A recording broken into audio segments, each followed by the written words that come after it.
एक के बाद एक बच्चों की तबीयत अचानक बिगड़ने लगी। कौन बोल दिया आपको? क्या बोल के दिया? तो आप कैलेंडर खा ले उसको। उसके बाद क्या हुआ? वो रात भर ठीक भी रहा, लेकिन फिर दूसरे दिन उसकी गर्दन एकदम अकड़ना चालू हुआ। यहीं का पढ़ने वाला कोई 10वीं क्लास का लड़का बता रहा है, वो लड़का जो दिया है बोल रहा है गोली। अब क्या गोली है सर, ये तो बच्चे बता सकते हैं। और हमारे यहाँ के बच्चों ने कुछ दवाइयाँ जो प्रतिबंधित है उनका सेवन कर लिया था। ये बहुत दुखद बात है कि हमारे बच्चे बिगड़ चुके हैं।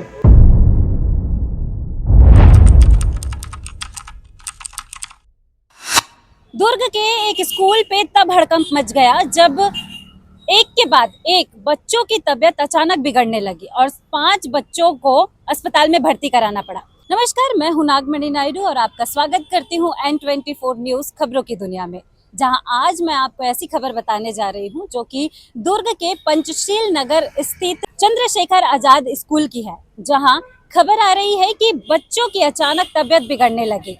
दरअसल एक बच्चा अपने साथ नींद की गोलियां लेकर पहुंचता है स्कूल में और उस गोलियों को अपने साथियों के साथ में बांटता है और उस मेडिसिन को खाने के बाद, यानी नींद की गोली को खाने के बाद बच्चों की तबीयत अचानक बिगड़ने लगती है। जैसे ही स्कूल प्रबंधन को इसकी जानकारी मिलती है, वो तुरंत क्लासरूम पे पहुंचते हैं और बच्चों को निजी अस्पताल में भर्ती कराया जाता है। जिसके बाद जैसे ही सूचना परिजन को मिलती है, यानी स्कूलों द्वारा परिजन को सूचना दी जाती है इसकी, और परिजन जो है वो अस्पताल पहुंचते हैं। अस्पताल पहुंचने के बाद परिजन जो है वो पुलिस के पास भी जाते हैं और इसकी बात की शिकायत करते हैं, जिसके बाद पुलिस अस्पताल पहुंचती है और इस पूरे मामले की जांच पड़ताल अभी भी शुरू है। और वही अगर बच्चों की बात करें तो 5 बच्चों को निजी अस्पताल में भर्ती कराया गया है, जहां उनकी इलाज चल रही है और डॉक्टर ये भी बता रहे हैं कि अभी उनकी स्वास्थ्य जो है वो ठीक है, लेकिन फिर भी डॉक्टर की निगरानी में रखा गया है। सर, मेरा नाम न सारिका रामटेक है। मेरे बेटे का नाम 10वीं क्लास में पढ़ता है। क्या वो 16 तारीख को दोपहर में उसने मेडिसिन खाया, लेकिन मेरे को जानकारी नहीं थी। वो शाम को फिर जैसे 5 बजे छुट्टी हुई तो मेरे को वहाँ से कॉल आ रहा है, कहीं मतलब ऐसे ऐसे पूरा सर को कर रहे हैं।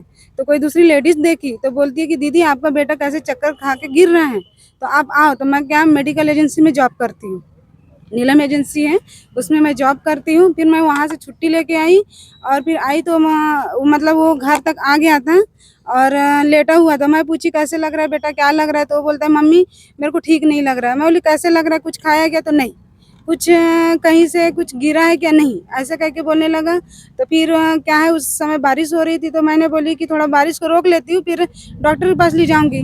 तो क्या घर के पास के डॉक्टर के पास ले जाने वाली थी, लेकिन उसकी तबीयत ज़्यादा बिगड़ रही थी।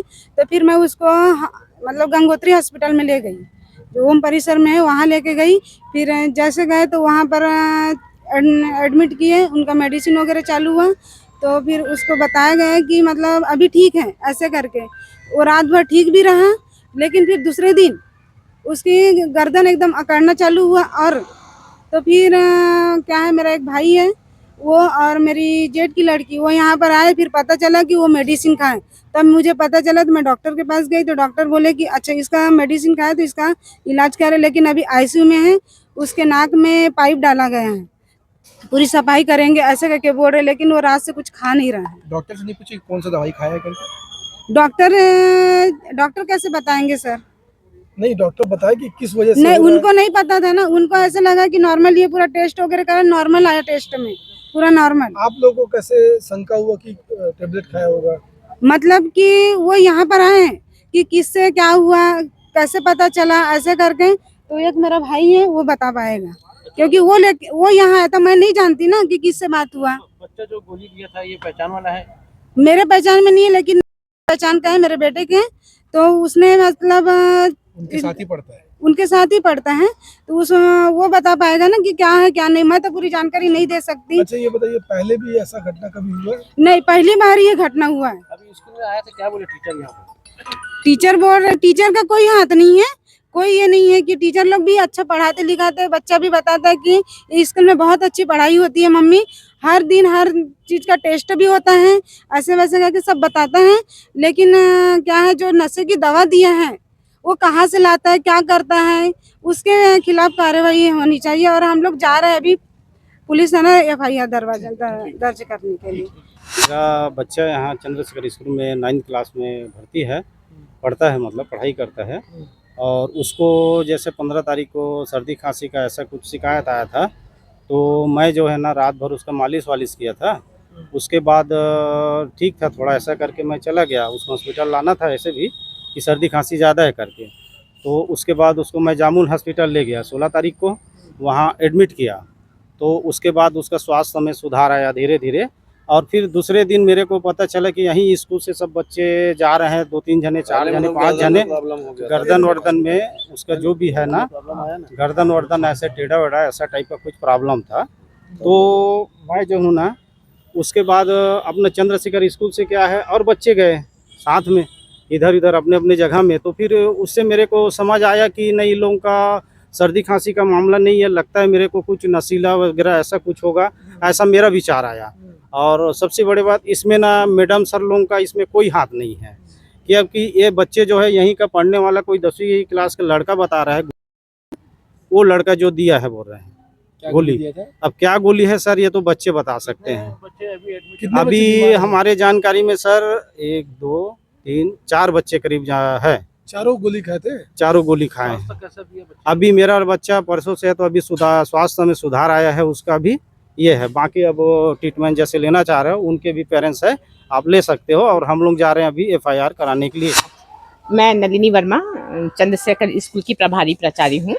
और हमारे यहाँ के बच्चों ने कुछ दवाइयाँ जो प्रतिबंधित है उनका सेवन कर लिया था, और ये दवाई उसको हमारे 10th क्लास के बच्चे के द्वारा उपलब्ध कराई गई। पर इसकी जानकारी संस्था में किसी भी शिक्षक को नहीं थी, क्योंकि ये दवाई उनके द्वारा संस्था से बाहर दी गई। जब 16 तारीख को हमारे एक बच्चे का तबीयत खराब हुआ 2 बजे, तब हमने उसके पेरेंट्स को तुरंत बुलाया और उसको हॉस्पिटलाइज किया। उसके बाद कल 1 बजे जब एक बच्चा है, उसके पेरेंट्स ने आके जब हमको बताया कि उनके बच्चे की तबीयत ज़्यादा खराब है, तब फिर हमको बाकी बच्चों के बारे में जानकारी प्राप्त हुई।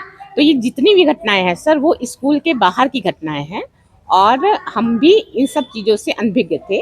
अब हमने शासन को, प्रशासन को इसकी जानकारी दे दी है। अब इसके आगे सर वो जो भी निर्णय लेंगे, जैसा भी कार्रवाई करने बोलेंगे, हम वही कार्रवाई करेंगे। अच्छा मैडम, कौन ऐसा शख्स होगा जो आसपास गोलियों की सप्लाई कर रहा हो बच्चों को? सर अभी जैसे हमने बच्चे से पूछा है, तो इस बारे में उसने ऐसे कोई भी जानकारी नहीं दी। शासन से भी लोग आए थे, बैठे थे, हमारे पार्षद, SMDC अध्यक्ष सारे बैठे थे, पर बच्चों के द्वारा इस तरीके से कोई भी बात नहीं कही गई है। कितने बच्चे एडमिट हैं अभी सर हमारे इसमें 4 बच्चे एडमिट हैं, पर सभी की स्थितियों में सुधार हो रहा है। उन बच्चे का नाम आ रहा है मैडम, इसको लेकर के कोई कंफर्मेशन है आप लोगों को अलग से नहीं है सर। हमको कल जब पेरेंट्स बताए हैं, हम कल पेरेंट्स आते गए हैं और हमारी फिर मुलाकात हुई है। पेरेंट्स देखिए बच्चे का नाम। हाँ मैडम, अभी ये जो ट्रायल होता है, अभी यहाँ पे आया था, तो क्या बातचीत हो गई आपको? हाँ, बातचीत हुई है सर। वो बच्चे ने स्वीकार भी किया है कि मैंने दिया है करके। उसको किसने दिया था कुछ? ये चीज़ की जानकारी वो नहीं दे रहा है सर। उनके पेरेंट्स से बात हुई मैडम? पेरेंट्स से भी बात हुई। पेरेंट्स भी, अब सर बच्चा नहीं बता रहा है तो पेरेंट्स अच्छा, भी कैसे वो बता जो पाएंगे? बच्चा था उसको पता था ये नशे की गोलियां हैं? वो कह रहा है कि उसको नहीं पता था। बच्चे का कहना है कि मुझे नहीं पता था कि ये नशे की गोलियां हैं, और जिन बच्चों ने खाया उनका भी कहना है कि उन्हें भी नहीं पता था कि ये नशे की गोली। ये बहुत दुखद बात है कि हमारे बच्चे बिगड़ चुके हैं। हमारे बच्चों से थोड़ा ज़्यादा उम्र वाले हैं, 15 साल, 17 साल, 18 साल, 20 साल। स्कूलों में नशे की सप्लाई हो रही है, हॉस्टलों में सप्लाई हो रही है, हाई स्कूलों में हो रही है, कॉलेज में हो रही है। ये सबसे बड़ा दुखद हम परिवार वालों के लिए है, जिसको इस प्रदेश के गृह विभाग को या प्रदेश के माननीय मुख्यमंत्री को देखना चाहिए और संभालना चाहिए और निर्देश देने चाहिए। अब इस पूरे मामले पर एक बड़ा प्रश्न उठता है कि इतनी सारी गोलियां स्कूल के बच्चे के पास में आई तो आई कैसे, और ये जो मेडिसिन होता है नींद का, बिना प्रिस्क्रिप्शन के मिलता नहीं है किसी भी मेडिकल में, तो इस बच्चे के पास में पहुंचा कैसे? और ये जो 4 बच्चे और जो खाए थे, इसका रीजन क्या है, इसके पीछे भी बाकी इस मामले से जो भी अपडेट निकल कर सामने आएगा हम आप तक पहुंचाते रहेंगे। इसलिए जुड़े रहे ताकि हम आप तक सारे अपडेट टाइम टू टाइम पहुंचाते रहे। धन्यवाद।